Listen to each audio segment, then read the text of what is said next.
Alternative funding models for singers being considered. The BBC has had offers of alternative funding models to maintain the closure threatened BBC singers, an executive said. Chief Content Officer Charlotte Moore told The Voice of the Listener and Viewer, VLV, Spring Conference on Thursday that the BBC is committed to being the greatest champion for classical music. She also said, "It has, of course, been a really difficult few months when it comes to the question of how the BBC supports classical music. It's been a fundamental part of our role for over a century, and let's not lose sight of the fact that we remain the biggest commissioner of music in the country, as well as one of the biggest employers of musicians, and we're determined to keep that role safe. That means making sure our support for classical music is fit for the future and, importantly, financially sustainable. All of you are aware of the big picture here. The BBC have undergone a real terms reduction in our funding over the past 10 years of 30%. She added that the corporation has to be open to new ways of doing things. The broadcaster had previously announced plans to scrap its in-house chamber choir, the BBC Singers, and reduce salaried orchestral posts across the BBC English orchestras by around 20%. Last month, the BBC invited independent experts from across the sector to work with it and the Musicians' Union on new proposals.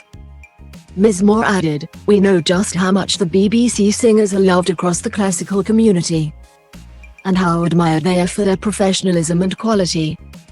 So we're really pleased that we've received approaches from a number of organizations offering alternative funding models.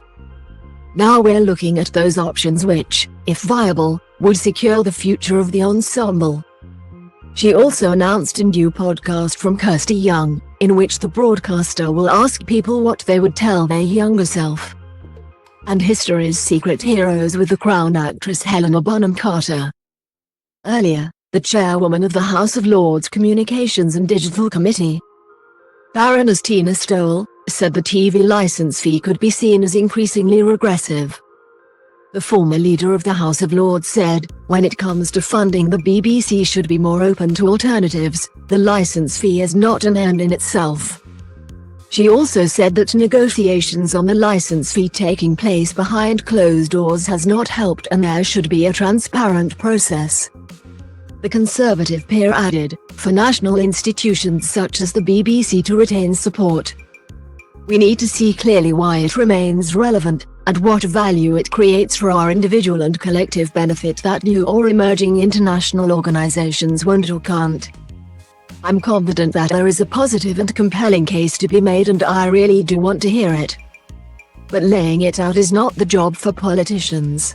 Setting out the case for its future is the responsibility of the BBC."